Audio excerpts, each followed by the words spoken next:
Hello, everybody, as I turn on my mic. Hello, everybody. Welcome back to another live stream. My name is Todd. Hope you're doing well. It is Wednesday. Hope you're having a wonderful Wednesday. I had a discovery last night that I'm not too happy about. If you have Prime Video, the watch party feature is now gone completely. So how it used to work is during the pandemic, they released this feature where you could watch synchronized video content with somebody else with a Prime membership using Prime Video, and you'd be pausing and starting and rewinding, and you'd all be in the same place. And you could have a little chat involved. You could be on your device and chat along, or you could just be on FaceTime, whatever video conferencing you want, on a different device. Worked great. Every once in a while, it wasn't totally synced up perfectly, but it worked fine. They took it away because they said the numbers weren't quite there from where it was during its peak during the pandemic, and they just removed the feature completely. Which is weird because right before, maybe like 2-3 months ago, they moved it. They just released an ad-free version of Prime Video. So you pay, I don't know what it is at this point, $150 a year for Prime membership. And it involved an ad-free version of a video platform, which was great. But then they decided, you know what? They bought Freevee, which was a ad-supported video place, just like Tubi and all the rest of them. And they said, well, we're going to get rid of Freevee. And then apparently they're just going to make Prime Video into Freevee. And then you just have to pay an extra monthly fee to get ad-free version on movies and television shows. So I was like, all right, how much is the ad-free version? I think it's like $2.99 or something, $3 extra a month. Not the end of the world, but also not great. So I was like, all right. I went to go play Watch Party, and it said, oh no, you need the ad-free version in order to do Watch Party at this point. And I'm like, oh, come on. That was a free option that now I have to pay to get. Okay. I guess that's great. And sure enough, they removed it completely. Couple months after they moved it to the ad-free version. Just gone. So apparently it was a big thing on Twitch where streamers would have a watch party going and then people could enter the code on their own device and then watch along on their device the movie. Which seems like a brilliant idea. Wish I would have thought of that. I had never heard of that before. That's really smart. But yeah, the first time I saw it when I was searching up articles for it or information about it from Amazon. By the way, Amazon has no information about it. If you go to maybe some of the web pages about Watch Party on the Amazon website, it'll say just one of the sentences will be like, Watch Party is no longer available. And they'll just go on and list the rest of the FAQs and like the troubleshooting. And I'm just like, what? Just delete the page. Or just have a page that says Watch Party is no longer available. Anyway, it's very, very disappointing. I wanted to grab some ideas or some information about it. And this one, because I just kept looking up posts like, where the hell is this feature? I paid for it now. Where is it? Yesterday, my overseas girlfriend and I watched 2 episodes of Supernatural through the Watch Party feature perfectly fine. Today, we were planning to watch the next episode, and it was not there anymore. No button with the little, like, celebration icon for either of us. So basically, we can't watch things together at once anymore. Yeah, this is a low blow for me. I also had someone I watched with who didn't live close, which is my situation. And it was such a great thing. Looks like I'm going to take away my ad-free subscription, maybe even the whole thing. Same for me. Another company removing Watch Party. So apparently, the only reason this came about was because of the pandemic. And now that, people are going back to regular life, it seems that it's being removed from everything. This one brought up Teleparty. This was after I upgraded to the ad-free version as well, just so I could have Watch Party. Same. I use Watch Party almost every day to watch stuff with my friends. Today I logged in and Watch Party option is gone. And mind you, I upgraded to ad-free because that was required as of like 2-3 months ago to use Watch Party. Amazon seems to have removed it without saying anything about it. No announcement, no pop-up when I logged in, no email, nothing. Yeah, exactly. It's just a silent removal. The only way I was able to confirm that Amazon removed it, and it wasn't just a glitch or something like that, or maybe a bad update or something, was I went to Twitter, or X, I guess, and searched Amazon Web Watch Party. Someone tweeted Amazon Help, and then the Amazon Help account said it's gone. I asked support, and they told me just check to see if you have the ad-free option. I told them that I have it, and the response was nothing. Not sure why they would do this. Wanted to watch a movie with my sister that lives in a different state. Yes. The beauty of that is many of us have people in our lives that are nowhere freaking near us.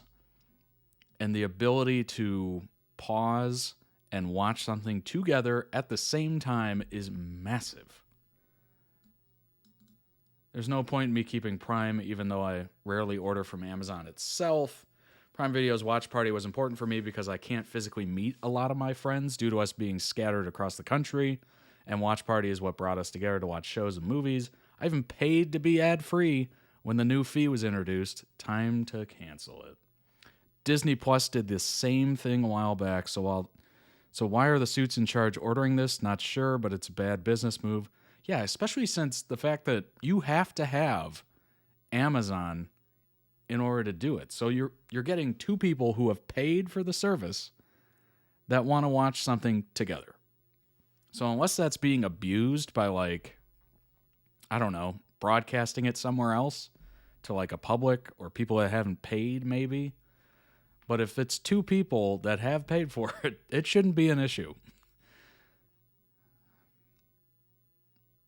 Gosh, it is just insane. My boyfriend and I are long distance, and we regularly use Watch Party as a date night. When Amazon rolled out the ad-free tier, he ended up upgrading just to be able to access the Watch Party feature so he could host. This worked fine. Then last night we try and hop on the Watch Party to finish a show he's been watching, only discovered that the option is gone. I then upgraded my account to the ad-free version to see if I would have the Watch Party, and nothing. Unbelievable. I don't quite understand why. My boyfriend and I are in a long-distance relationship, and we used it daily as something we could do together and keep us connected through the day. We paid for the ad-free version. So what you're seeing is a lot of people realizing, we got to find a different way to have a date night or, keep up with friends or something.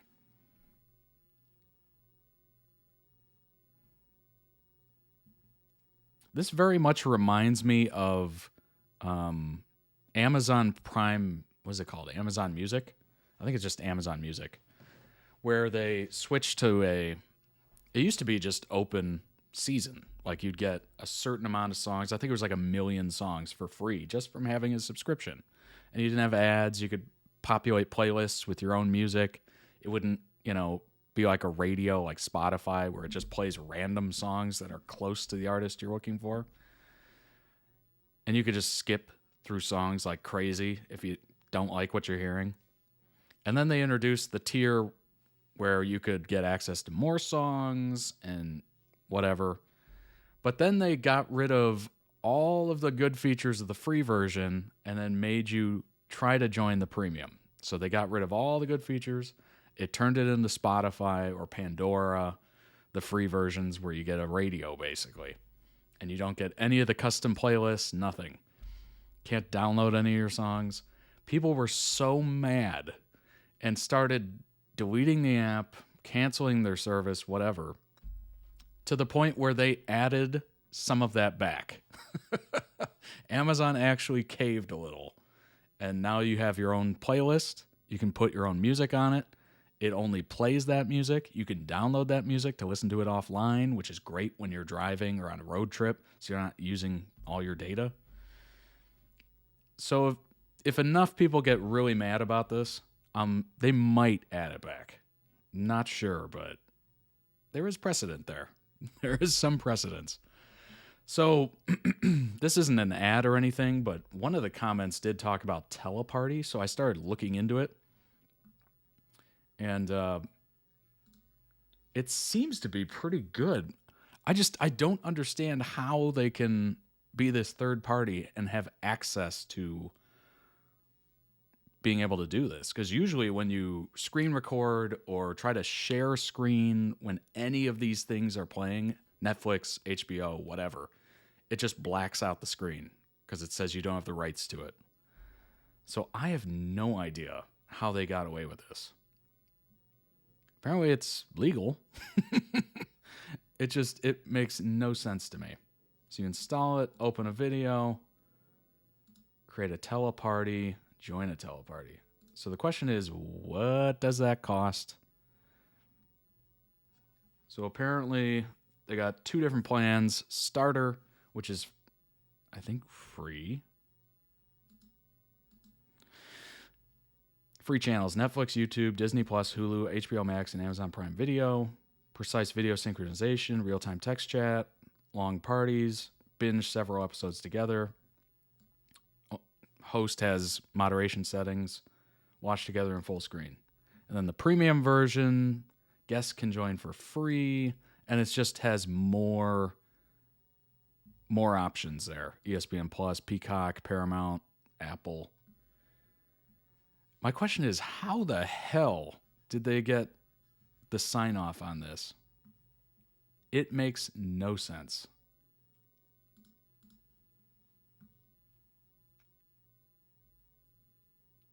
But that might be an option, and I'm probably going to check it out just to see what it's like.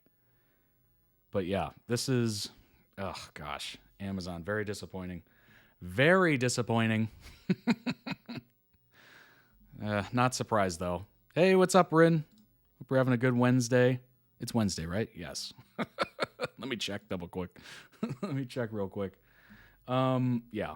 So I just went on a rant about Amazon Prime. Ugh. That was such a good feature. I loved it. I know Apple has, what's it called? SharePlay on FaceTime. But even that is pretty restrictive. You both have to have it installed on the device. It only does certain apps. It's not all the apps. So maybe that teleplay or teleparty or whatever the heck it's called is a good option. Ranting aside, I'm very disappointed in Amazon for that. I wish I had a thing whenever I join something that said, I have returned, just for the dramatics. That would be nice. And I am not technologically advanced enough to make that happen. But I will say, welcome back. We have 5 viewer-requested videos on toddreacts.com. You can request your own videos as well. Link down below in the YouTube description, as well as just on the Twitch channel. You basically guide the content of the show. The only restriction I have is nothing political, because you can get it anywhere else. Literally everywhere else. And this is kind of my own little escape, and you're welcome to join.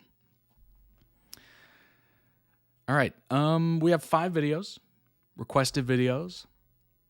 Dimension20, The Unsleeping City, Emmerdale, Gilmore Girls, General Hospital, and Shameless. So I hope you enjoy that collection, that eclectic collection. We are going to start off with Aaron Dingle, Shattered. Now, as we learned yesterday, Aaron Dingle has gone through it. Boy, watched the video, thought it was just about love, and then, oh my gosh, it was not just about love. How long after putting a request through does it get reacted to? Actually, pretty instantly. Usually, right now, why I'm doing this daily is I'm actually catching up on requests. I should be caught up by the end of April, I think, if I'm not mistaken. Doing 5 videos a day kind of helps with that for sure. But yes, I will be able to get to a point where it's you request a video. Maybe it's the same week. Maybe it's the week after. But it should be, I'm aiming for it to be within the same month. So maybe it's a week from now. Maybe it's 2 weeks. Maybe it's 3 weeks. Somewhere in there. I won't be doing streams daily going forward once I catch up. It'll be more like once a week, maybe twice a week, depending on the amount. Can I do a music request, like a performance type of thing? Yes, absolutely. I have done quite a few music videos back in the day. I do have 2 currently on my list, but I'm worried about them getting blocked by YouTube. And that just means I have to cut them out afterwards. But I suppose it is what it is. It's a little bit of editing. I'm trying to get rid of all the editing, but I don't think it's possible. I mean, I guess I could do those just offline and then just upload the unblocked version on the website, which is what I typically do. If you ever see a video and it has like the, what's a good way to describe it? Like a obstacle in front of the video, like this weird, I don't even know what to call it, like this weird filter on it. That usually means it was blocked like immediately on YouTube. Typically music videos, sometimes content. I've had things from Doctor Who blocked. I've had things from Netflix blocked, like stand-up material. Sometimes the audio, very rare though, but usually just the video part. Usually music videos, for sure. Record labels are which makes no sense to me, because it's like, wouldn't you want more people to see that music video? More people to hear the music? More people to see the video? More people to point their viewers towards your YouTube channel? Makes no sense. But yeah. Could do that offline. So if you ever see anything with a filter on it, that means the full unedited version is available on the website. Yeah, that's why I've seen most streams YouTubers just do it on Twitch, then post it to like Patreon or whatever website yes. Yeah. YouTube is very block heavy. Twitch is kind of nice. They allow you to run everything live. They won't take you down, I don't think, unless something's against terms of service. But afterwards they do mute the stream, so you could never publish it on Twitch because it would just be silent. But yeah, it's been interesting. Twitch has been nice about that.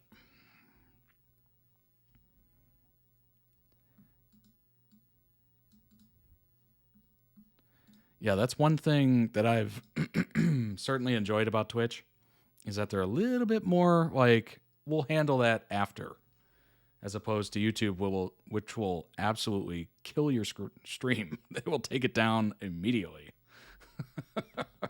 Definitely easier, yeah, for sure.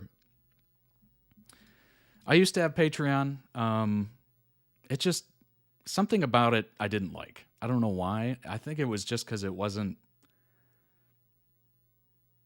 Patreon is its own brand, and I wanted to have a website that was basically mine. Like, I designed it, I made it, it is my brand. So that's why I did the ToddReacts.com, and I moved away from Patreon. I just completely got rid of the Patreon. Disabled everything. Which, by the way, was terrifying from my perspective, because I'm like, wow, here I go pushing this platform for over a year, I think. And now I'm trying to launch this totally different thing, hoping for the best. But I really like the website. I do. It is amazing. Constantly tweaking it, messing with it.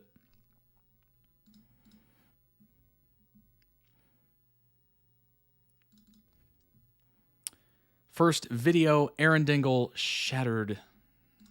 let's get into it. I like the website too. Nice. I always like that because I spent a lot of time on it. I think I spent like 6 months in the background while I was recording videos and whatnot, working on it.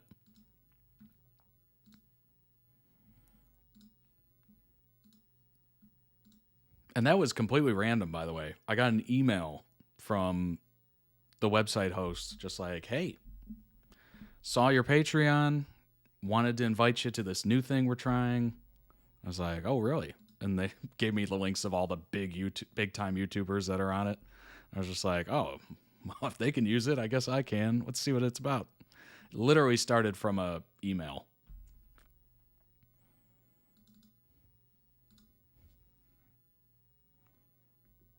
Why'd you always take the easy way out? Easy way out? I've never had an easy way out in my life. For as long as I can remember, I've always wished that I was either someone else or that I was dead. Do you want to call someone? I've got no one to call anymore. That's not true! I want things to be how they used to be. I wish I had a magic wand, mate, really, I do. Thanks. He begged me to end his living hell, and do you know what? I would do it again. They could do you for life for this. Well, good. Because without him, I don't have one. Did you want Jackson dead? No.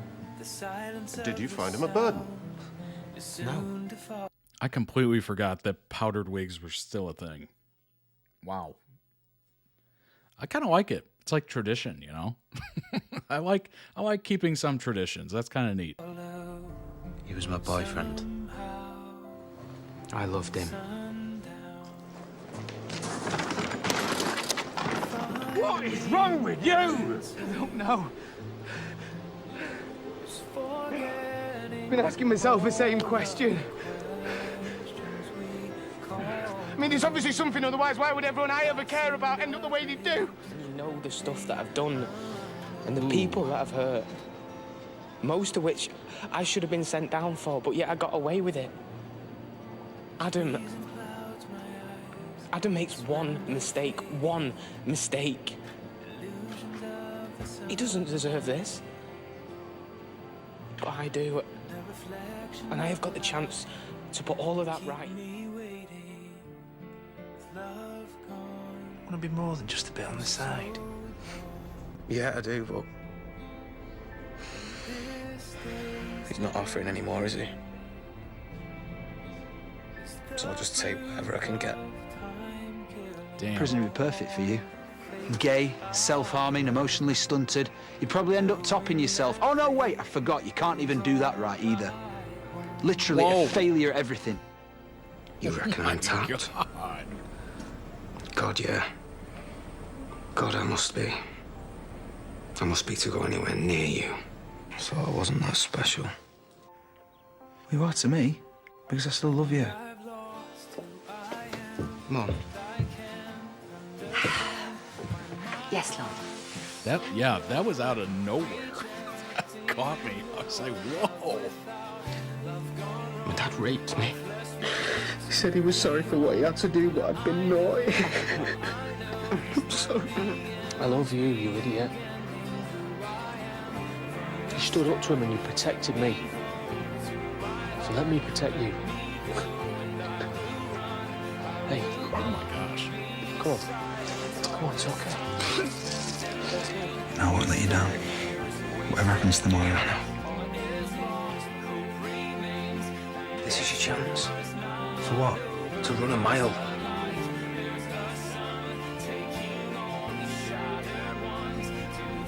Just leave me alone. And even when the whole world was against him, you still wanted to be with him, didn't you? Yeah. And then he broke my heart like everyone said he would. Just be happy, yeah? Look after yourself.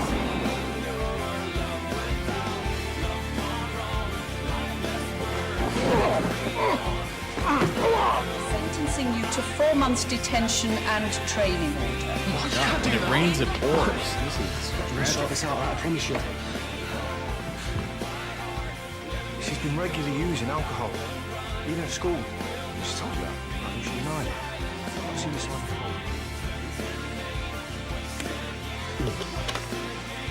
It's vodka.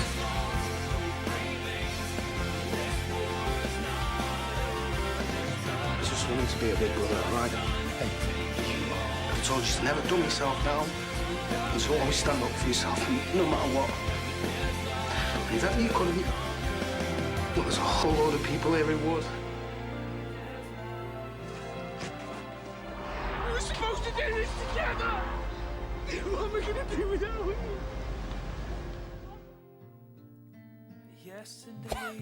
So, at the time I dragged you out of the garden, I thought you were dead. Your life wasn't over then, and it isn't now. It will pass.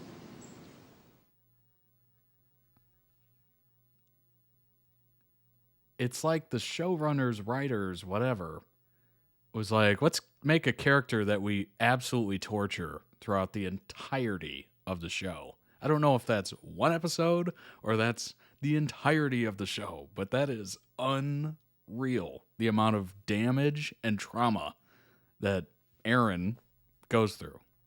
Holy crap. Link down below in the YouTube description for the original video. Go throw it some love. Oh my God.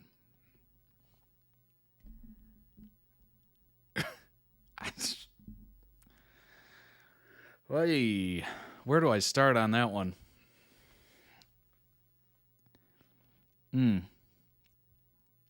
Obviously, the situation with his father was unfortunate, horrific, horrendous. Yeah, that is some of the worst things that anyone could ever go through. I mean, your parents are the ones you trust. They're the ones who raise you. They're the ones who should look after you. They should literally be your biggest champion, your biggest cheerleader, if you will.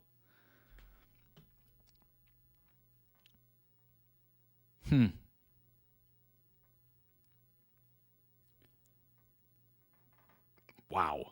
That was a lot. That was so much to take in. Holy moly. The first video yesterday, if you haven't seen it, go check it out. The first video yesterday was very, relationship based. This was much more what we read afterwards, where kind of the full picture of how much trauma and drama and whatever that Aaron actually went through. Oof. Boy, it's different to see it than it is to read it. Video yesterday didn't have as much context. Agreed. Yeah, this was much more, oh, so that's everything that went on, and that's why he was so okay dealing with, being the person on the side, or wow. Kind of makes a lot of sense. You realize there's no self-confidence there. There's no self-worth. There's very little passion for life. It's been robbed, basically. And he's got to find his way out of that, which is not easy. I am not jealous of that at all, because that would be really difficult. Really, really difficult. I don't know how you come back from that. But I know people do, which is good. Wow. That would take years, I think. I don't think you could ever truly get over something like that. I think it would always kind of be there. Kind of one of those fake it till you make it situations. Wow. Oof. Boy, that's going to stick with me. I don't know how I'm going to watch any of these videos without thinking of that. Oh my gosh. Oh. That made me uneasy watching that. That was truly difficult. Great edit, of course, but wow. The subject matter is dark, like real dark. I gotta say, though, that is impressive that they were able to make it that dark. And whoever that actor is seems like a very good actor. You kind of see the torment on his face through most of that. That was a lot for sure. Yeah, it was. Oh my gosh. Didn't I just say this is like a nice little reprieve from life? Hey, wow.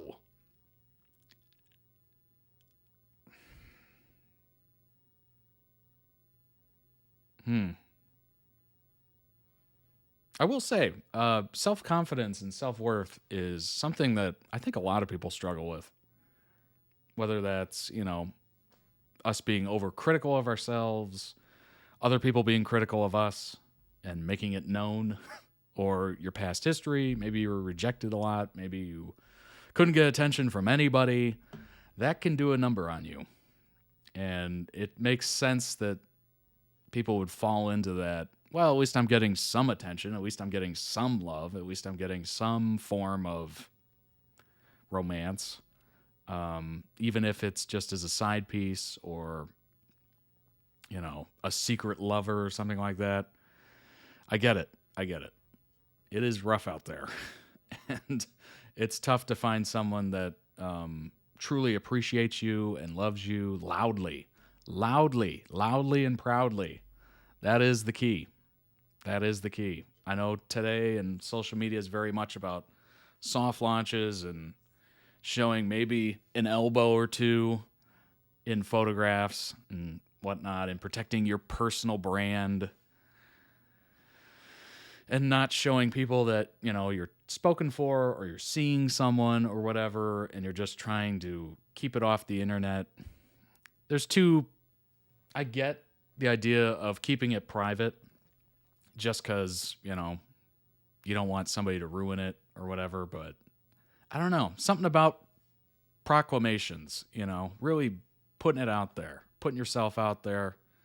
If it doesn't work, it doesn't work, and you just remove them or whatever. But I don't know. There's something about the old days of just completely proclaiming it on a hill.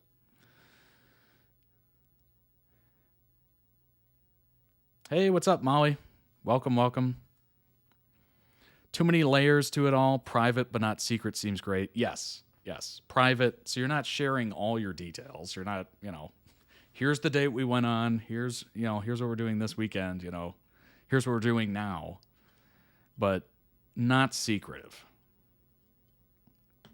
And I get it. It's hard to, if you have a big social media following or, you don't want to.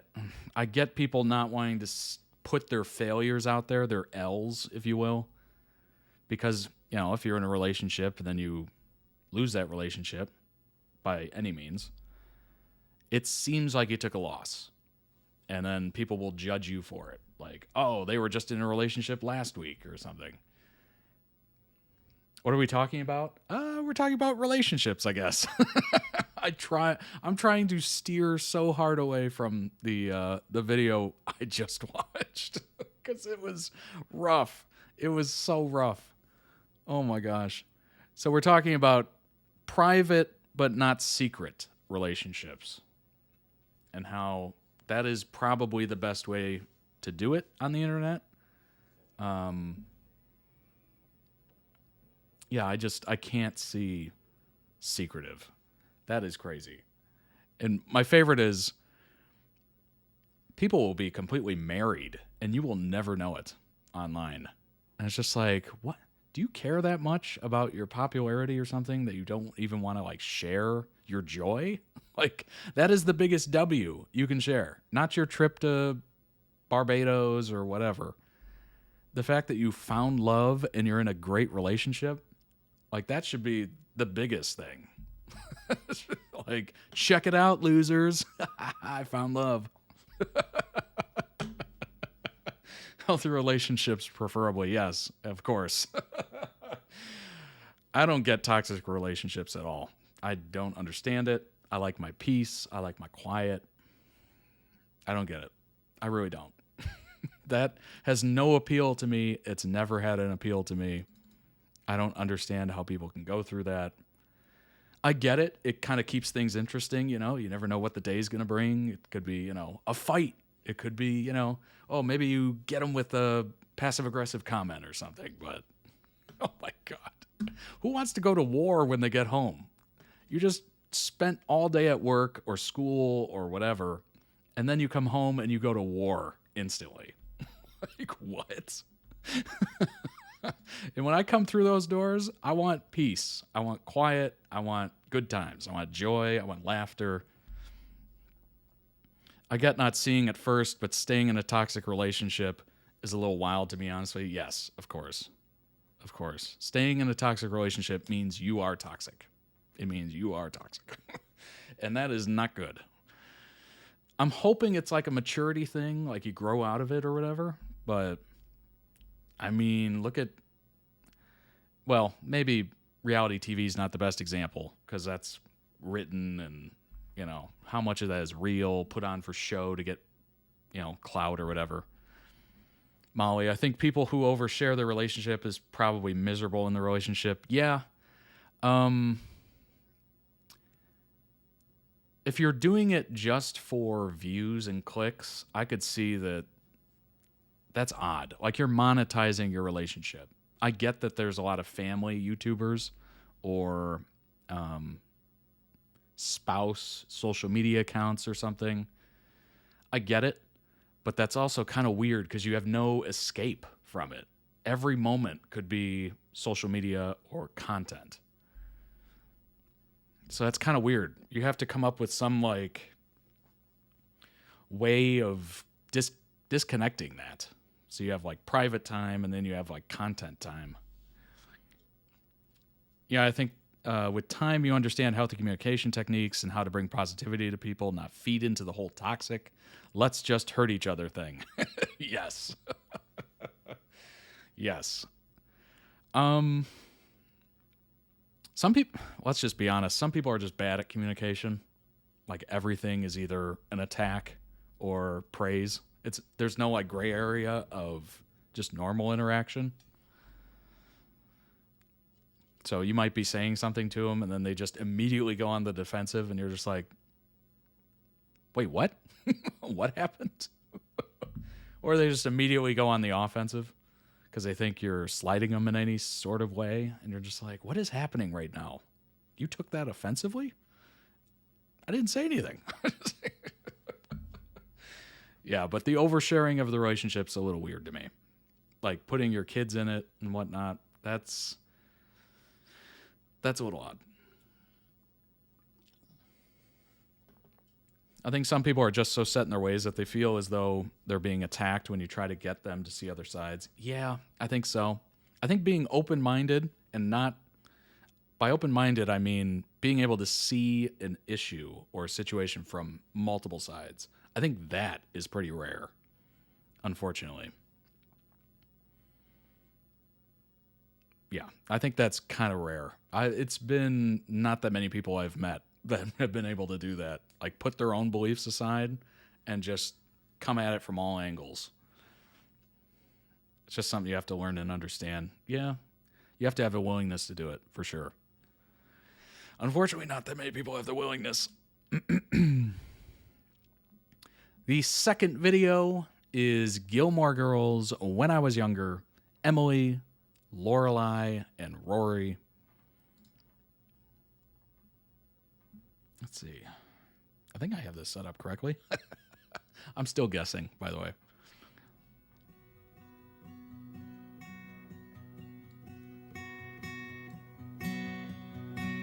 When I was younger, I built a life on my own, no help from anyone. No, you were always too proud to accept anything from anyone. One day, You did a lovely job. make you proud. With Rory and the dress. Now She had that baby, and she ended his future. older, it's so much No regrets, for me or your dad. Yeah? to say those words. You've given me everything I need. You're growing taller, a little smarter, and one day you're gonna leave home. Factory things moved out when I wasn't even there to see her go. Or will you look like your mother's father?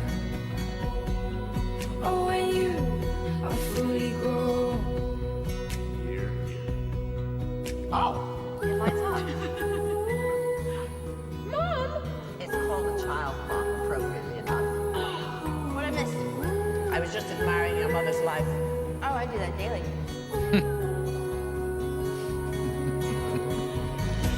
I've got you, Munchkin, I've got you. I always understand, and I don't want to understand. I've got Mom, that's all I need. Go be somebody else's dad.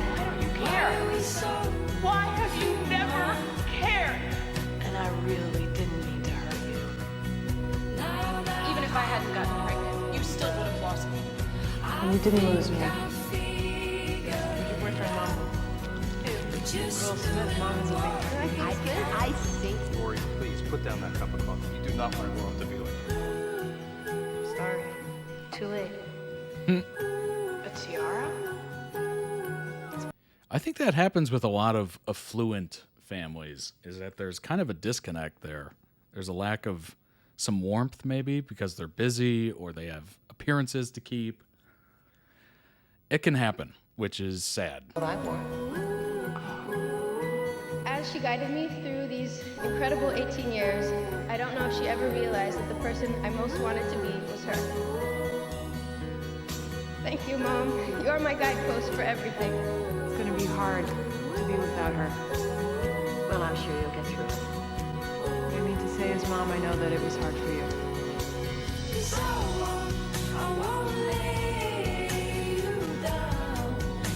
It hurts talking to you. Really hurts. Standing here right now is killing me, okay? Christopher, leave now. You know, you need a mask and a horse when you do that.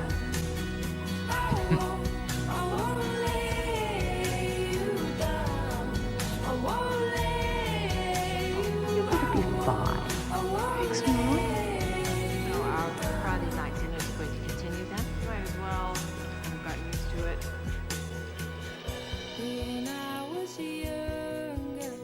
Except one more thing. To my mom is just everything to me and everything I am and who I'm gonna miss so much. Boy, you could just see the difference between Lorelai and her mother in the way that they parent. It's unbelievable. Excellent edit. Link down below in the YouTube description for the original video. Go throw out some love. The parenting difference is very obvious. That's one of those moments where, you know, I'll never raise my kids like you did, or whatever. I'll never be like you, that kids often say to their parents, actually came to fruition. Like, she actually has a good relationship with her daughter. That's unbelievable. I love seeing healthy relationships between parents and their children. Yes, absolutely. Absolutely. The unfortunate part is there is a lot of relationships like Lorelai and her mother, where it's just kind of disconnected. Maybe, I'm assuming, I'm going to go by the affluent nature of this, the quote-unquote class nature of this, is that when you reach a certain amount of money, maybe it's just who you are as a person and maybe how you were raised. It's probably generational, and you're just living like your parents did, maybe ignoring the kids, you know. It used to be that kids were best seen and never heard. That was an actual phrase. Seen and never heard.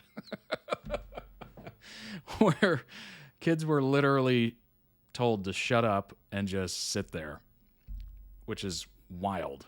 And obviously that created quite the disconnect from the parents and the kids.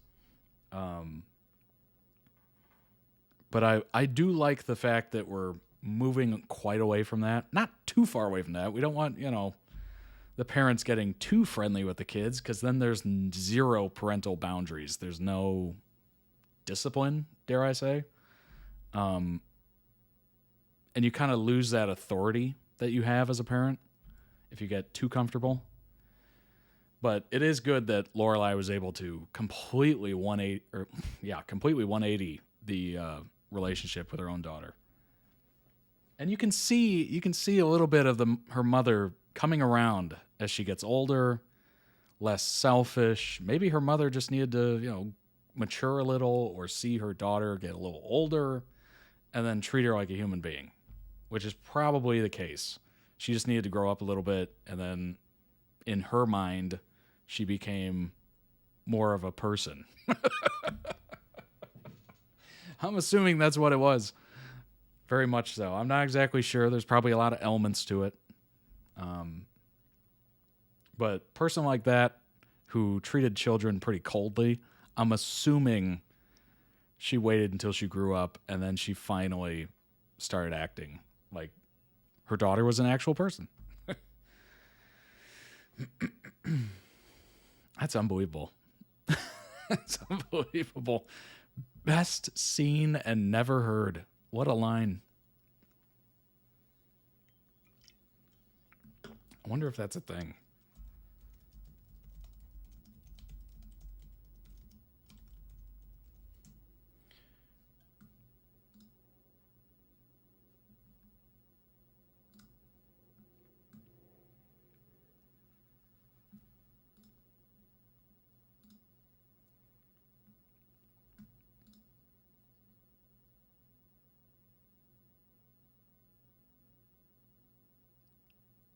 Yeah. Kids should be well behaved and quiet in most public situations. I think the phrase applies differently to everyone. Well,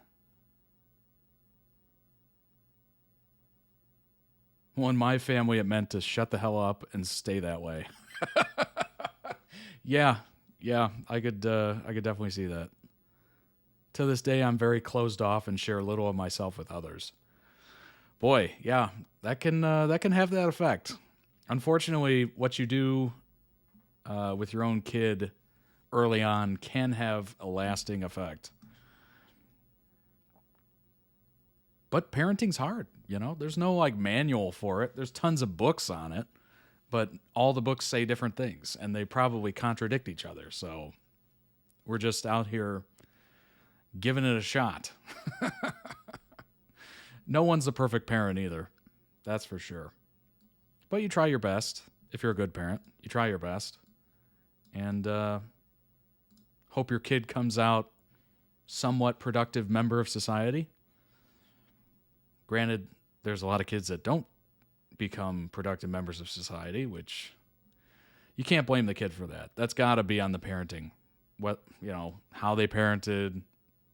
Were they in the kid's life? Did they show the kid enough love?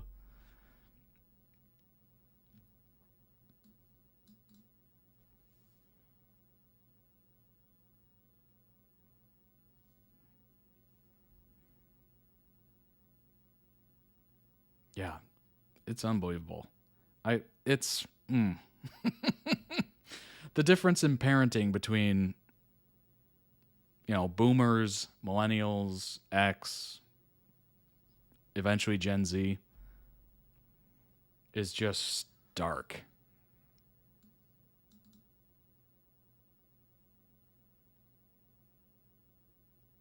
There's definitely more ways to go wrong with parenting than there is correct ways. Yeah, I agree. I agree. And unfortunately, there's not a lot of help. There's books and whatnot, but it is what it is. You try the best you can.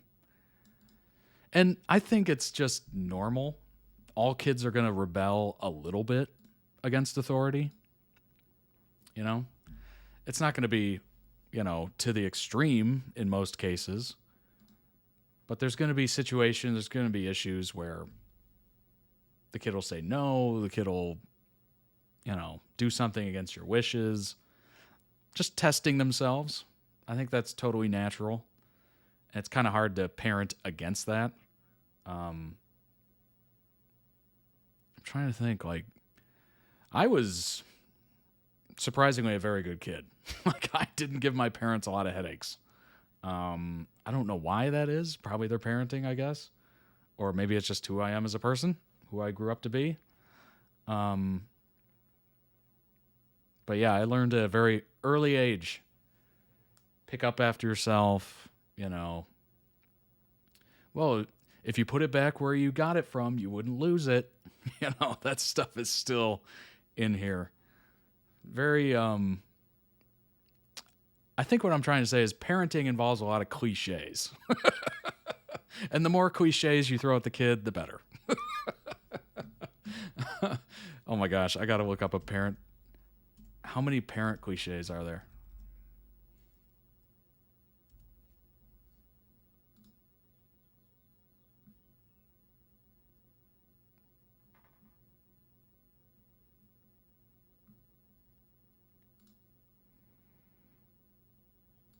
5 parenting cliches that are totally true. You should sleep when the baby sleeps. Oh, this is not what I was after. They'll grow out of it. They cry now and you cry later. The 2s are really terrible. It will get easier. Now, that's more about parenting. But yeah, that's kind of true. That's all kind of true.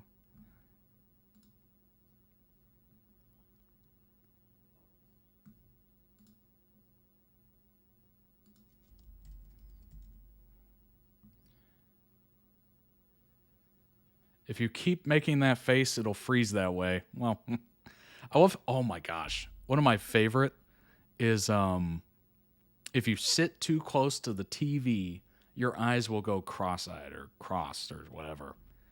And now we literally have VR where the lenses are like nanometers from our eyeballs. Like we are closer to TV than we've ever been. All for the low, low price of $3,500. If you want to act like a child, I'll treat you like one. Boy. One day you'll thank me. Children are to be seen, not heard. Yep. Apparently my mom got that one a lot. Because I said so, that's why. Oh, that must be during the why phase. Why? Why? Why? Why? If a parent's watching this, they're probably very triggered right now. Why? Why? I carried you for 9 months. You can, yeah, right. Oh, God, what's the one where it's like...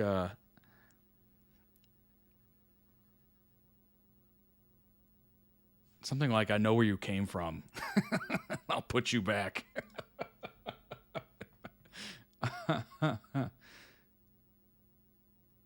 40 sayings from your parents that you swore you'd never use but do. Money doesn't grow on trees, you know. Yes.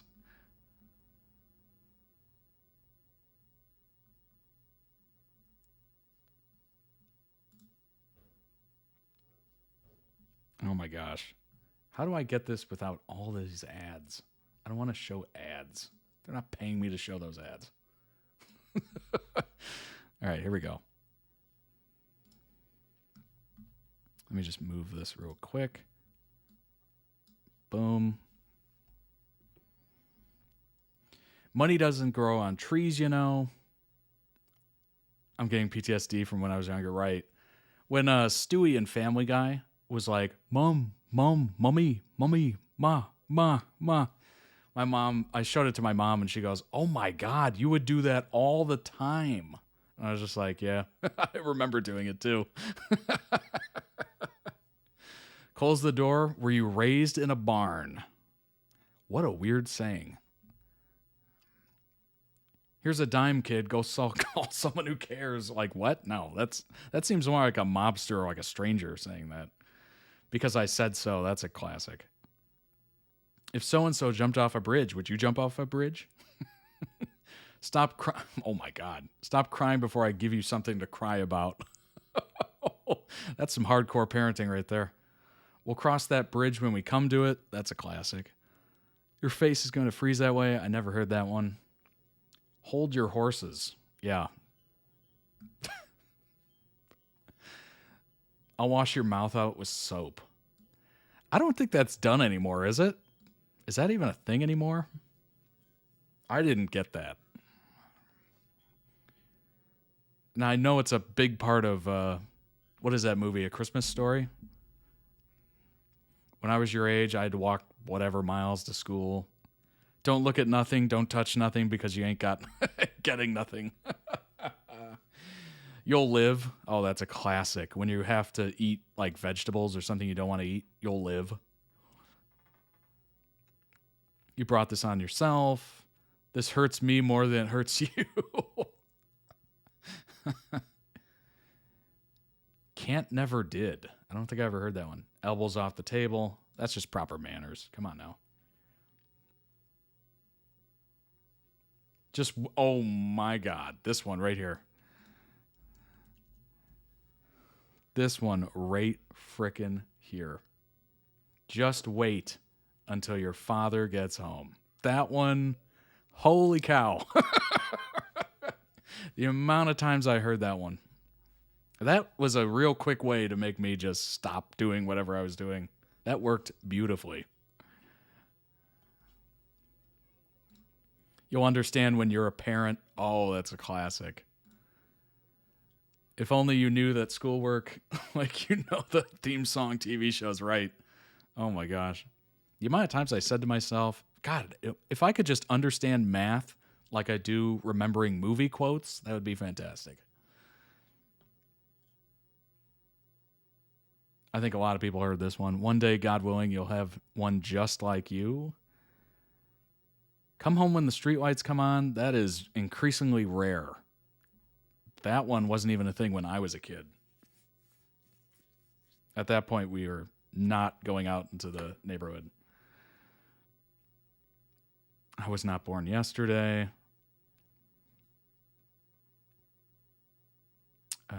Let's see.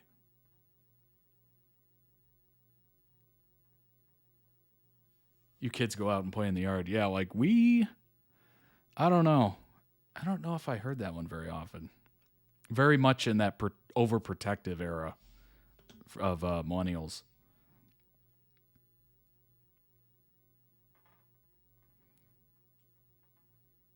Wipe that smile off your face or I'm going to wipe it off for you? Like what? What? That seems aggressive. Cry me a river or lying like a lump on a log. Oh, yeah.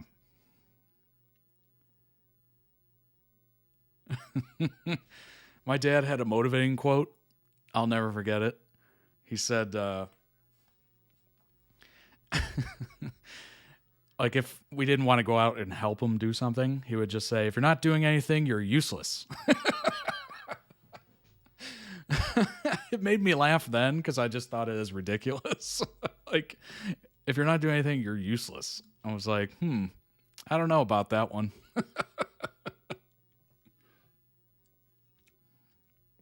My mom was a queen of these types of sayings. Yeah, absolutely. I think every parent throws a couple out there every once in a while.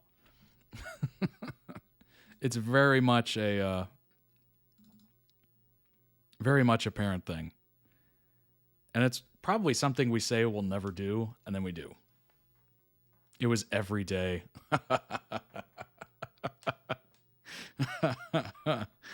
Oh my gosh. Next video is The Unsleeping City from Dimension20. If you're not familiar, I had to look it up. Don't think I knew that offhand. Being out of context for 8 minutes and 18 seconds straight. I've watched a couple of these Dimension20 videos of being out of context, and it's always got something in it. Something in it that makes me just die laughing. So let's go ahead and jump into it.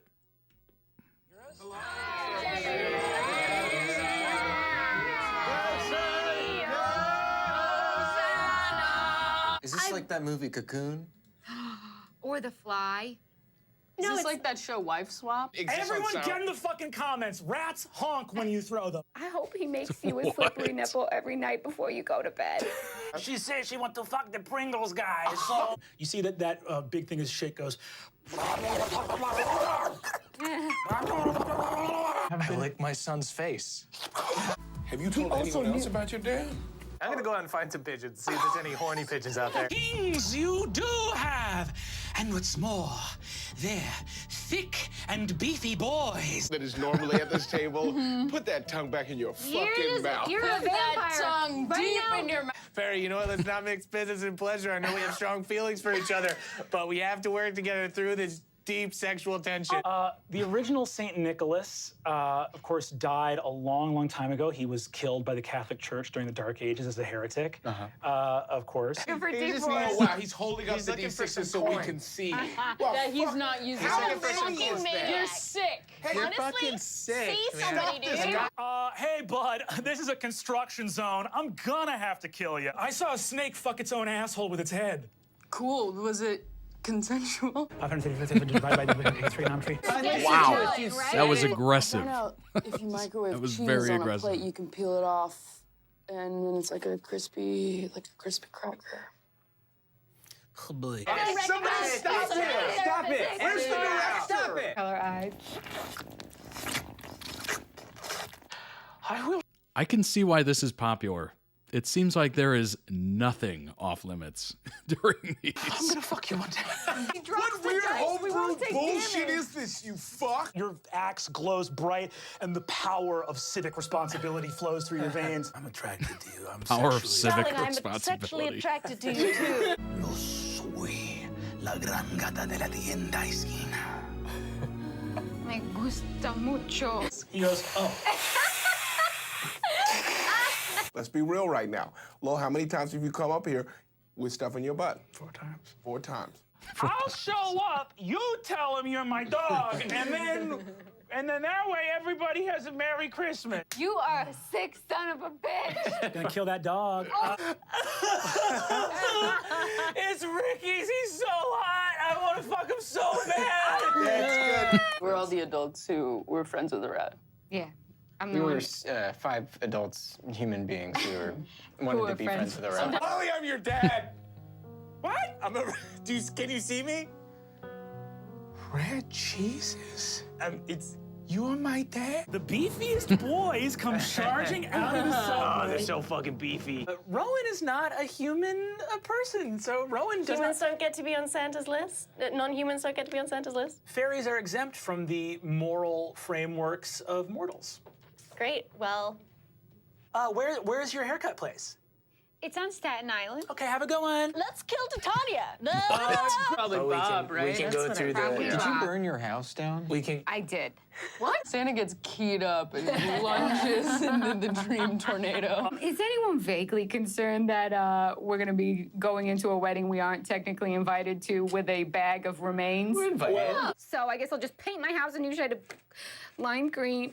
I'm sorry. Hey, Pete, I bless you with the blessings of some pigeons who died near a church. Take a seat. What's in your butt? I'm good. No. And begins to take a solid, stationary form. Please be Donald Trump. Please be Donald Trump. Are you crying? Am I riding a dirty crying eagle? This is democracy now. I send her a selfie of me with the fire. I'm like, just finishing up here on the way. Guys, when I kicked over all the figurines, that was a total alley move. Okay, I'm like so athletic. What are you I'm gonna extremely order? lost a flat right now. white? The only flat I think white that's the around point. here is gonna be you. It's being completely out of I just context. text Sophia. And I am a definitely picture lost of with you. Just a selfie. Me in her burned down house, but also going, I have been trying to fuck that man for 40 years.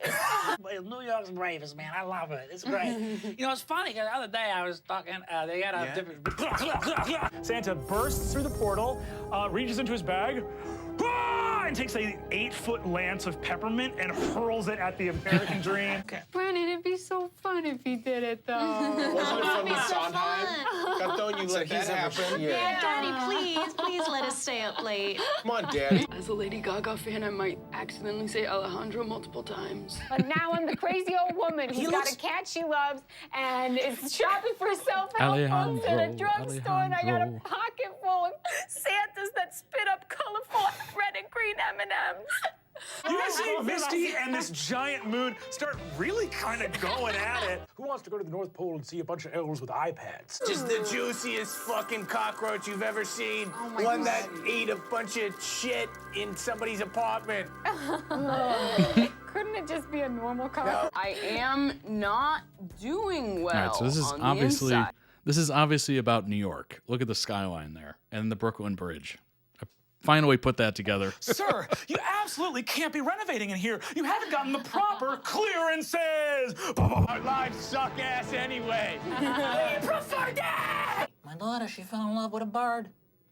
Love is love. You, Babe Ruth, Sully Sullenberger, Ruth Bader Ginsburg, and call her so you can play a little bit of catch. The big book. Sorry, the big. What was it? The big book of big.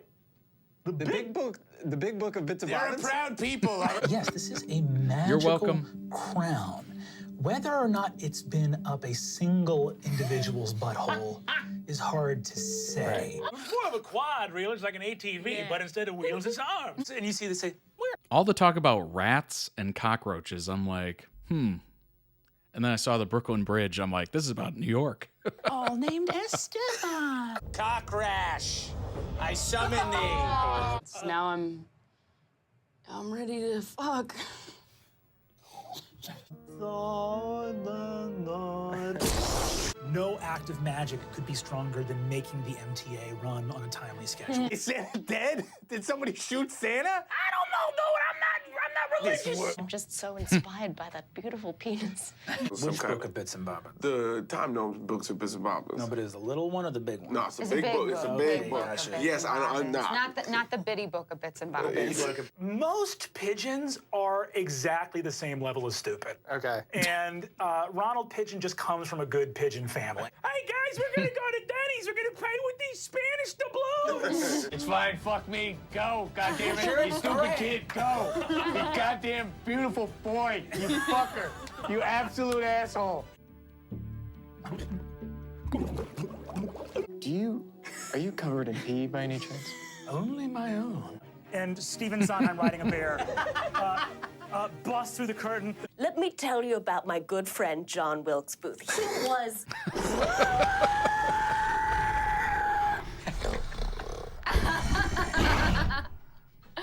You're so cute. Going downtown. Hey, taxi, where do I go? What are you doing? What?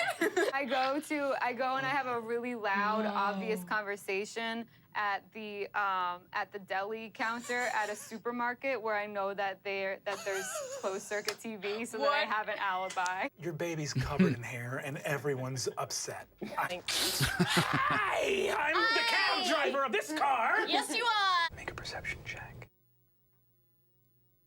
Oh my God. That was wild. The comment about the snake was obviously the standout. That caught, I think, everybody off guard. Oh my God.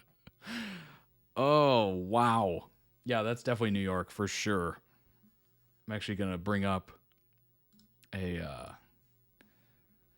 bit about it. Let's see here. So we can actually figure out what the heck just happened.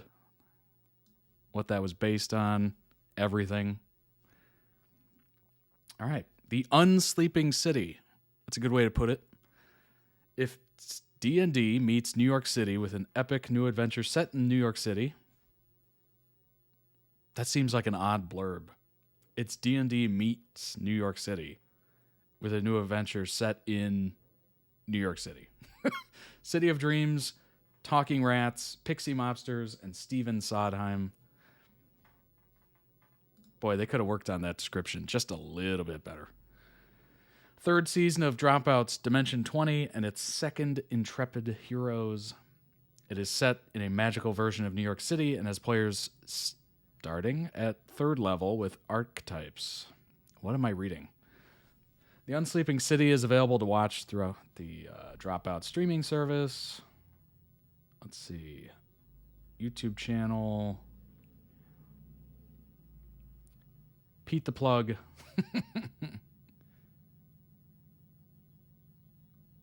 I love how when I do the reader view, like it does nothing here. All right, episode 1. Let's figure out what's going on here.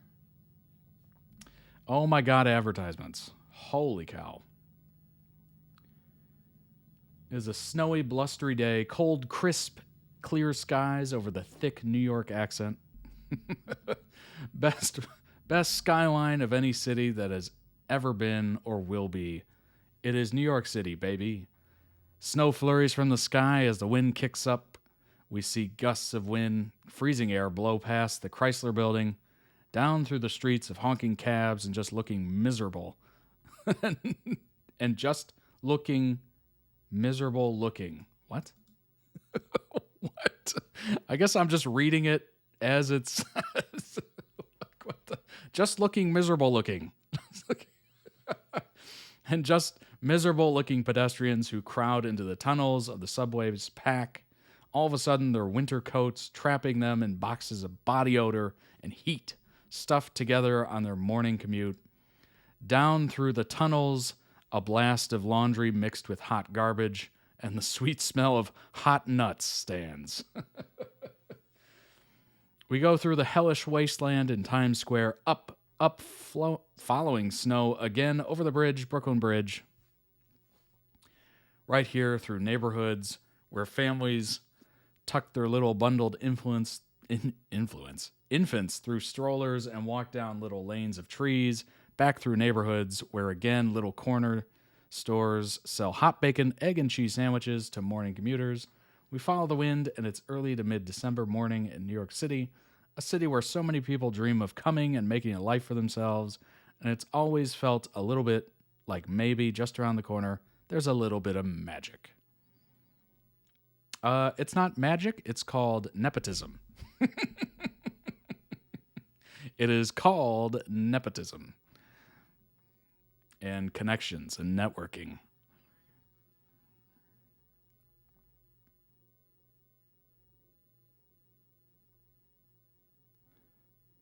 I wish this had like a more like broad overview of what the heck is going on here. You know what I mean? Like maybe this is. Oh my gosh, the ads on this website are nuts.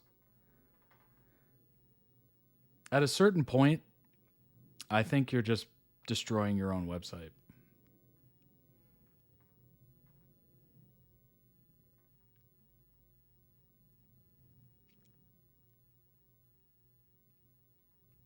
Despite being the third season, Unsleeping City was actually filmed before the second season. Part of the inspiration for this season was Neil Gaiman's book Neverwhere. Brennan enjoyed the amount of inside references that only a Londoner would understand, which he felt made the book more authentic.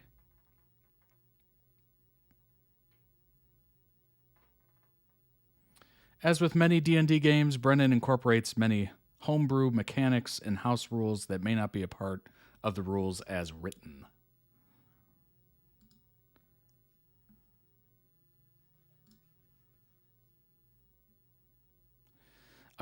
I live near New York City, and Unsleeping City has so many hidden jokes about city life in it. One of my faves was Brennan explaining the flavor text of the sanctuary spells as 4 random New Yorkers join the fight. Yo, you mess with one of us, you mess with all of us.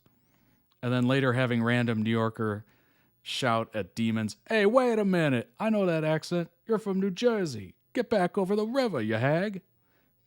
Beats up demon. I forgot one of my favorite jokes. Alejandro using the most powerful and complicated magic in all of Arcana to make the MTA train arrive on time. I was cackling like a madman in the subway listening to that episode. One thing is for sure. This would not work as well if you didn't have really good personalities and somebody leading the way that knew a lot about what they were basing it on. It's in New York City. If you lived in New York, you could just come up with endless stories and curveballs to throw into the game. If it's completely made up and it's very fictional, I think it would be a little bit harder, honestly. But if you're basing it somewhat on real life or somewhat your own experience, it's probably much easier.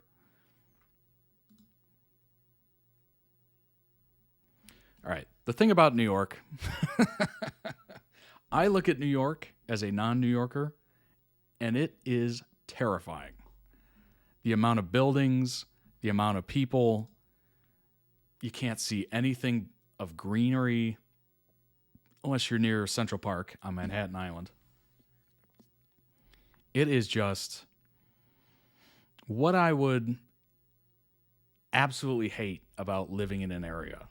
Tall buildings, barely any view of the sky, certainly not any that I could afford. I'd be in one of those tiny little micro apartments where it's like 200 square feet and you get like a toilet next to a refrigerator. I applied for a job once in Manhattan and actually interviewed for it online and via phone. And then I started looking for apartments around that, pay scale. What I found was crazy. It was very much toilet, refrigerator, door. You're just like, I don't know if I can make that happen. I don't know if I want to make that happen. Like, if I have to drive in or get a cab in to work every day, that's going to cost a fortune. A fortune I can't afford. Yeah, it's going to be a little cheaper out in one of the boroughs like Brooklyn or whatever. But it's still going to be more money than anywhere I've ever lived. So even on that pay scale, it's going to be terrible. Like, I'm going to have money for nothing except housing, getting to work, and that's it. And I was just like, you know what? This isn't worth it. Number one, I'm going to hate the environment there. And number two, it's just not going to afford any sort of life that I want. It's just, I don't know. If you're able to handle being downtown in a city and not seeing any greenery, grass, sky, open road, and just constantly dealing with traffic, more power to you. I wish I was like you, because downtowns are probably very fun. But I can't. And that's probably what most people in a lot of different countries feel about the people who live outside of the city. Very much so. That's very much a American point of view, probably. Of, yeah, I just like my open roads. I want to take my car and, drive around. I don't want to be, the walls closing in with skyscrapers. I'll stick to my smaller city. I like looking up at night and actually being able to see the stars. Yeah, less light pollution out there. I'm assuming, yeah, in the city, you probably see nothing. It's just dark. Which is also terrible. I like being, you know what the perfect spot for me is? I like smaller cities where it does have a downtown. You know what? I like medium cities. So it's almost like a large city, and you have the opportunity to go downtown, and it feels like a downtown. It's got big buildings, skyscrapers, and whatnot. But I like being right outside of it. Not in the suburbs, because I don't have a family like that. But right between the suburbs and the city itself. So you get kind of that cross between. So you can go to the suburbs, get great shops, great malls, great restaurants, and then you can go into the city pretty easily for shows or events or sports or whatever you're into. Bars, maybe. That in-between spot is so good. And it's not a large city, so you're not struggling around it, but it's big enough where you have a ton of stuff to do. That is like the perfect living spot. The rent is high, but it's not downtown high. And you don't have to get a house. If you want a house, that's great. You can just go to the suburbs, but let's talk about interest rates, shall we? Woo, they're high. Home prices through the roof, am I right? Yeah, to me, that's like the perfect, because it doesn't take long to get in the middle of nowhere, and then you can just have like an open drive somewhere, and it's beautiful. You get to see like, farmland and stuff like that. That's cool. It's like an escape. It's like a little mental escape. Just drive out there, do some windy roads, have a little fun in the vehicle. And then you can also hop into the city if you need it. It's like the perfect in-between. I've never actually lived in a big city. I have zero desire to live in a big city. I know the rent is just going to be outrageous. Or if you get like a condo in one of the big buildings, it's going to be a lot of money. So you hopefully are getting paid enough to compensate, but I don't know. It would be kind of fun to walk everywhere, at least once, but at what cost? At what cost? You know what I mean? That was amazing. Obviously, being out of context, missing a lot of those. But I will say, they have no holds barred in those. They are willing to say anything, which is kind of cool. I like that. I like the ability that they are just so comfortable with each other that they can just go wild. Been there, hated it. Yeah. Maybe it's something everyone has to try once. I don't know. I don't even want to try it once. That's the problem. I don't even want to try it. I don't even want to be there for very long. Just, I went to, actually have a comedy show coming up that I'm going to go see this weekend. I did it a couple weeks ago to see David Spade.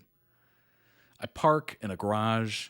Garages are dirty. It's disgusting. It seems dangerous. It's probably not dangerous, but it seems dangerous. You know what I mean? Those big concrete parking garages downtown. You walk a couple blocks, get to the theater. You see your show, you're enjoying it, and then you walk out of the theater and you're like, oh yeah, I'm downtown. And I have to go to a pretty disgusting parking garage. And by the end of that, I'm ready to go. I'm ready to get out. All right, bye-bye downtown. It was fun for like a couple hours. See you in a couple weeks, maybe in a few months. It's very much, I'm okay with it for a little bit, but after a while, I got to get out. It's too much. I got to see some stars. I got to see some grass. And you have to dodge all the people driving out as you're walking in, depending on the entrance. Yes. Oh, gosh. Plus, I got lost. I got lost in that parking garage. It had like 8A, 8B. And I'm like, well, when I was walking to the elevator, it said 8A. So I'll go to 8A. That's where my car is. No, I was in 8B. The elevator was 8A. But there was no 8B anywhere to be seen when I was walking to the elevator. Oh, so I was walking in circles for like a hot minute. Oh, gosh.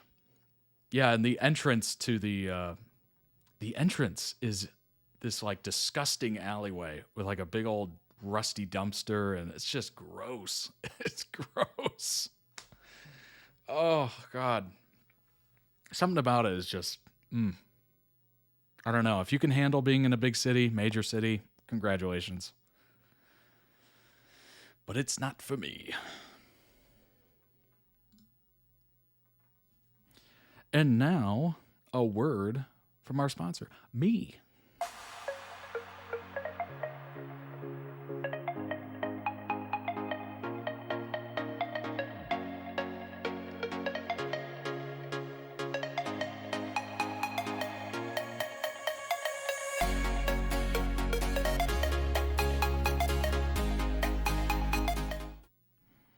All right, next on the list, yes, dance time. I hope you enjoyed it.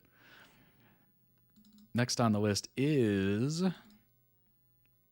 Shameless. Gallagher siblings, Matilda edit.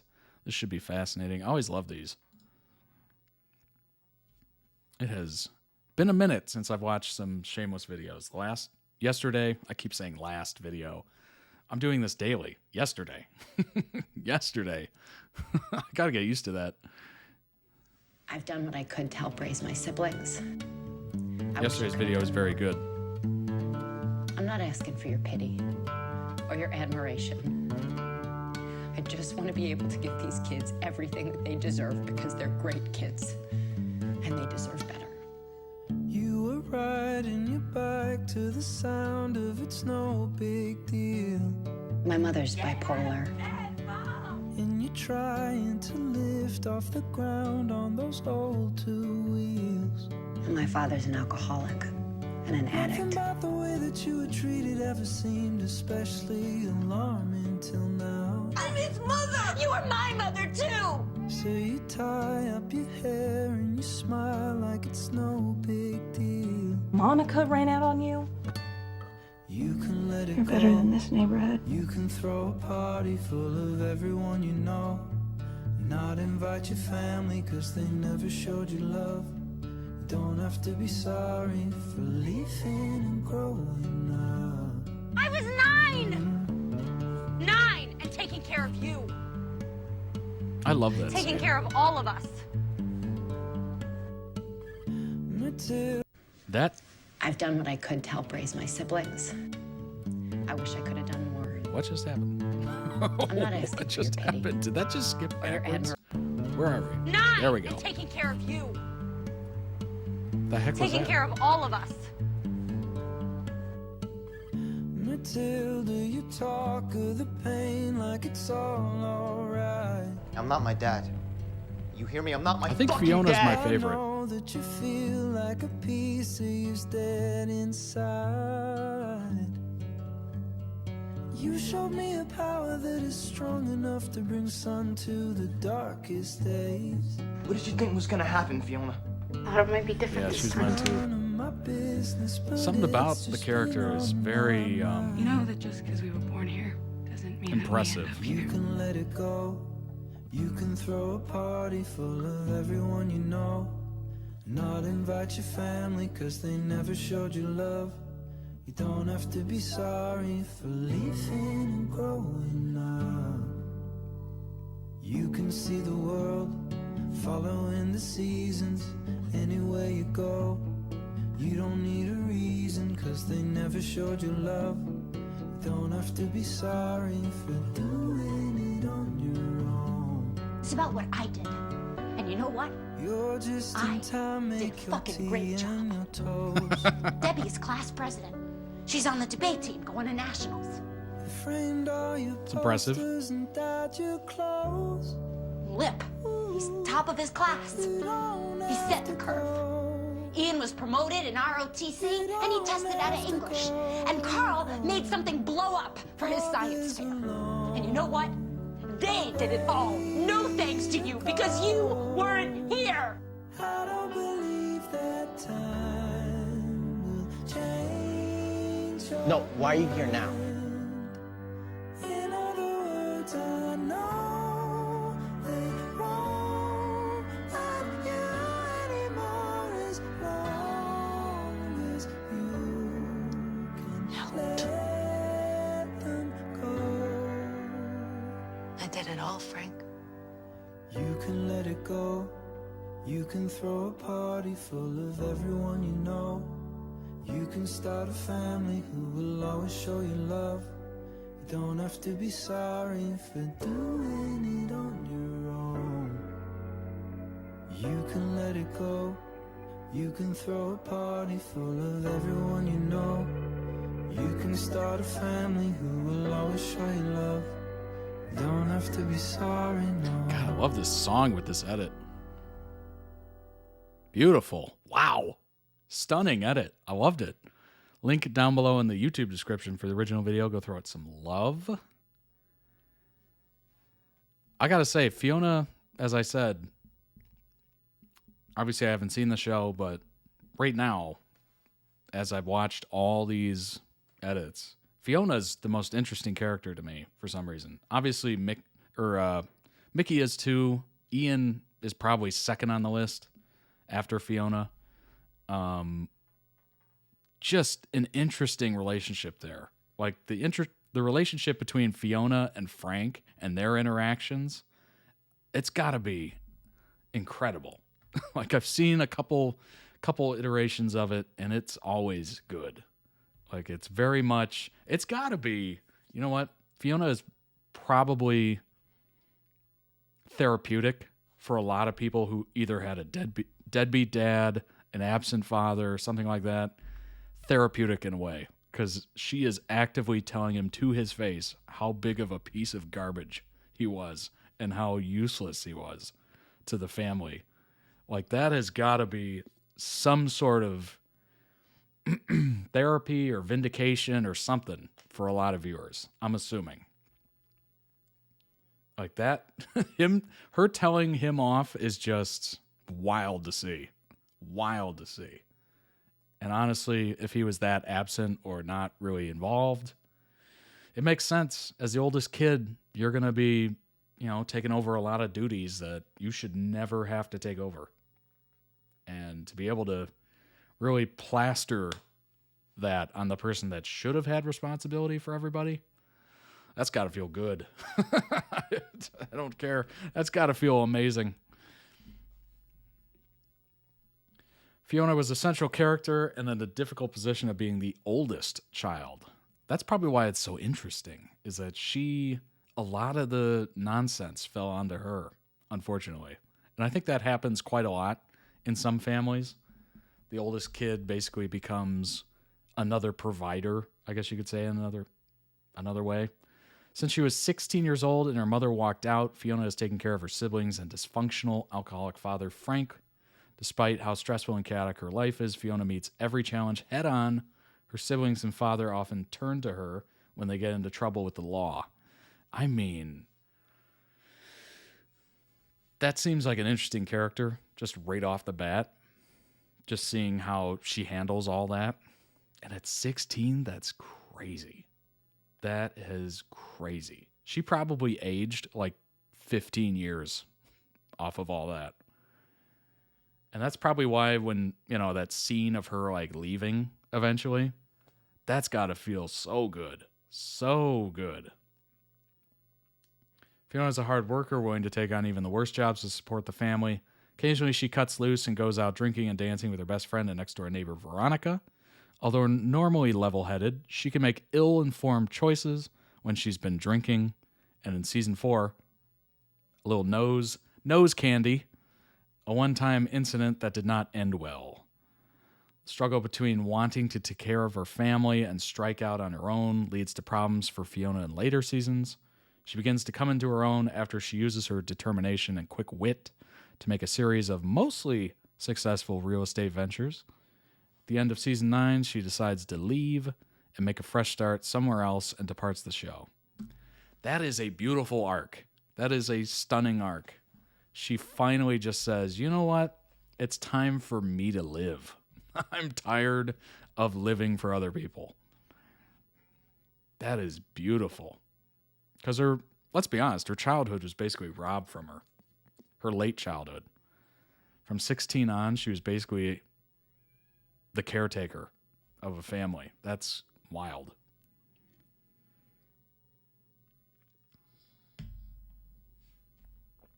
So I'm assuming those later seasons are just fascinating. Fascinating watching her kind of navigate that decision to just take off.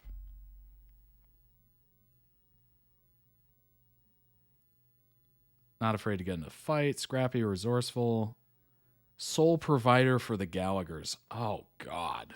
I can only imagine. That would be brutal. She takes on odd jobs and demeaning ones like sexy waitressing gigs to provide for what her father's welfare checks won't cover. When she isn't juggling the responsibilities of her siblings or dealing with Frank's shenanigans, she's out partying with Veronica and Veronica's husband, Kev. Other than Lip, Fiona is the most reliable of all the Gallaghers, other than the later half of season 4. That'd be interesting to find out what happened there. Obviously, that was the nose candy situation. Is almost always there for the people she cares about, and she's willing to do whatever it takes to keep her siblings out of foster care. She dropped out of high school to take care of them. Doesn't want kids of her own since her siblings are her kids. And that's probably the main reason why she left. Wow. That is just unbelievable. Yeah, she definitely seems like the most interesting story arc. At least to an outside perspective, at least. Wow. Whew. It's very much like a troubled family, but very much so that they have each other's backs when it really comes up against it. Maybe they fight, maybe they bicker, but when the cards are on the table, it looks like they have each other's back, at least a little.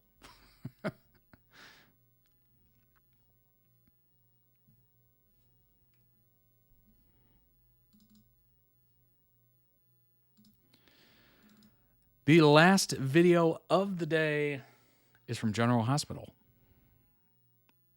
Chalin. I think I'm saying that right. Chalin? I Knew I Loved You. I have no idea what Shaylin is. I think it's a pairing,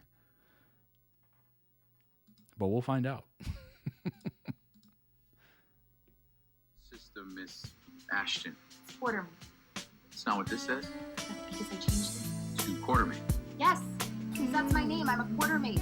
The quartermain. Oh my God, I haven't heard this song forever. You tell the truth, detective.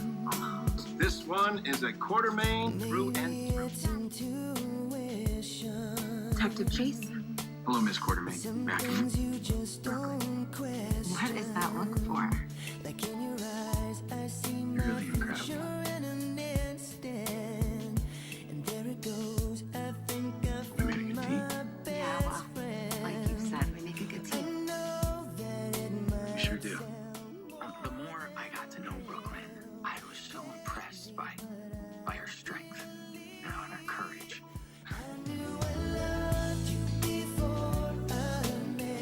What has gotten into us?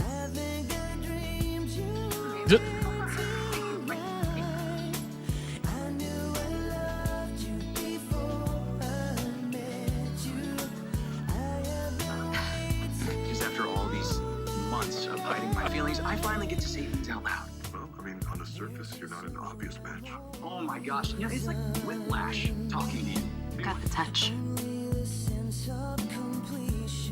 So do you. Guess what? I think you're beautiful. And I see you, Brooklyn. One thing that I've always seen, I don't think it's the edit. One thing that I've always seen in these edits of, or these clips of soap operas, soap dramas, is the pan in, the zoom in. It'll just start from out here, zoom in, go to the other characters, zoom in, go to the other characters, zoom in. Yeah. You do, don't you?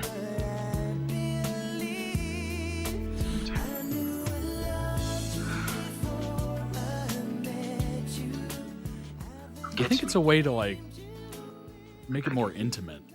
You get me, huh? I like to think so. Like it literally pulls you What am in. I hoping for in this exact moment? I better not come home. There's that zoom. Oh, I've got plans. Got lots and lots of plans.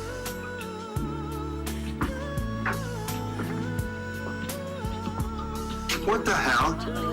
Brooklyn Quartermain and Harrison Chase. What the hell? Oh, no. And wicked smart. And impossibly funny. And what you did for Maxie and me. She's got a bigger heart than Brooklyn Quartermain. Oh my gosh. Link down below in the YouTube description for the original edit. Go throw it some love. Excellent edit, by the way. That's got to be a thing with soap operas, soap dramas. When you are talking to someone, all of a sudden that slow creep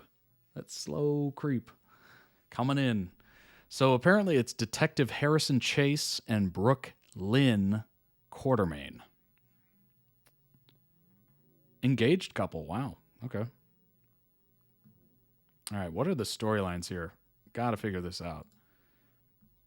Get some more info on these two. All right. I think I got it.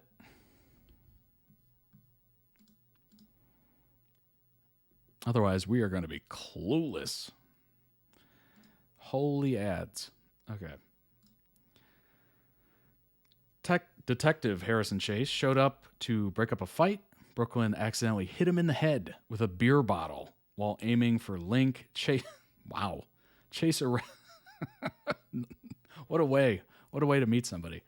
Chase arrested Brooke Lynn, Lulu, Dustin, and Link for the bar fight at the PCPD. Brooke Lynn told Chase that she didn't mean to hit him with the beer bottle and that she was aiming for Link, but Chase thought she was merely spinning a tale.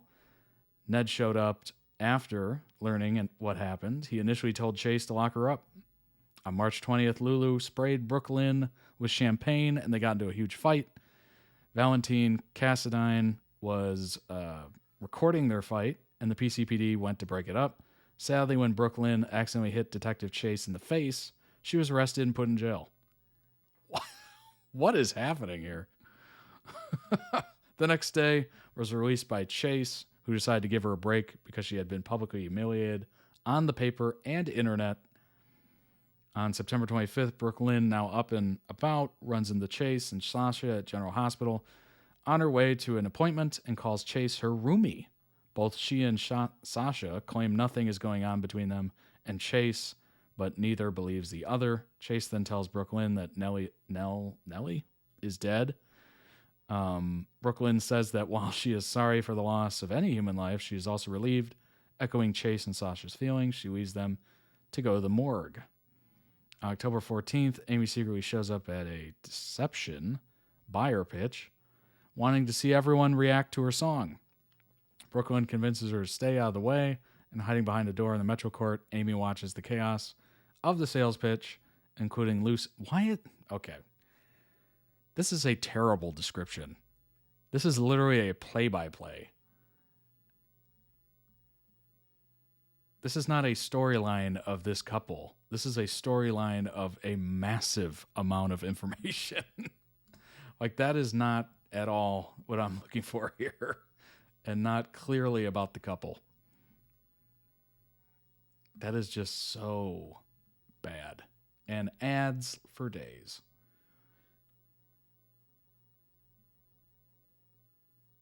Wait a minute.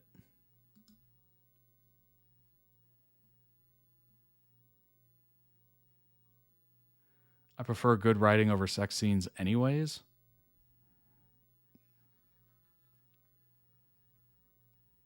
Oh, that was their decision to not do sex scenes. During the Zoom with Amanda and Josh, they did address the elephant in the room. It's both of their choices, the actors, I'm assuming, that they haven't done a love scene, and the producers have respected their decision. They didn't rule it out in the future, but said that right now it's not happening.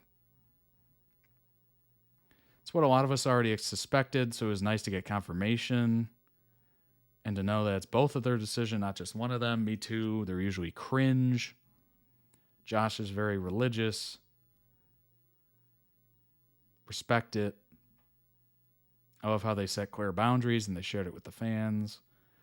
Yeah, that's got to be real awkward. That's got to be so awkward to do that in front of like a crew and you're like being coached. Okay, here's how we're going to set this scene up. We're going to be here and do that and do this. And it's network television, so it's not going to be like too crude, but it's pretty obvious network television has relaxed in the way of things used to be. Like back in the day, you would never see as much as you see today.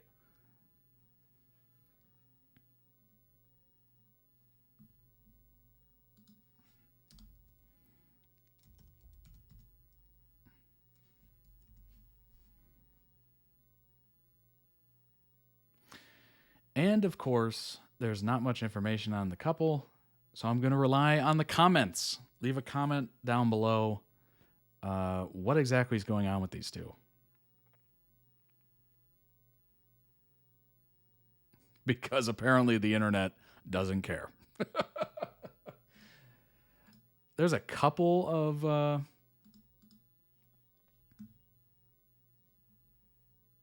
There's a couple of Reddit posts, but that's about it. So apparently they broke up. That's all I know. And then they got back together and they're engaged, apparently.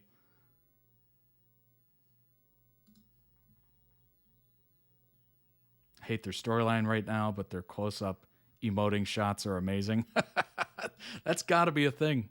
That has got to be a thing. I love that I mentioned that, and sure enough, somebody also mentioned that. That's got to be a thing for soap operas.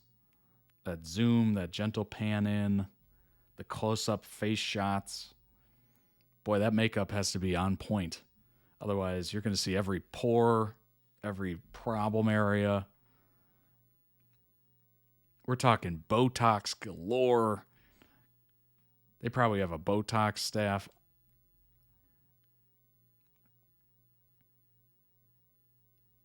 I like their pairing. I dislike this current storyline, though.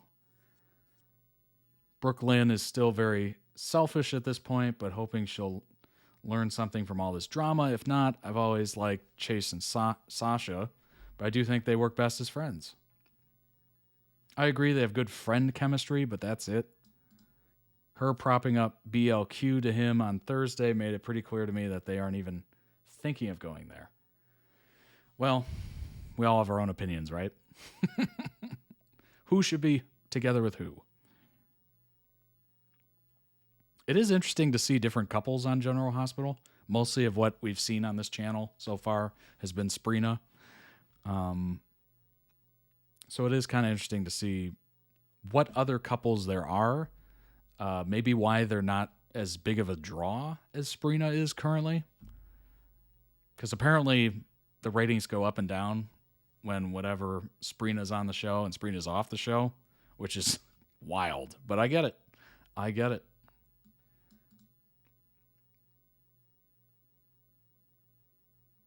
What's funny is I started watching movies like that now. If it's a movie I've seen and I've enjoyed, I'll literally just skip to the parts that I like.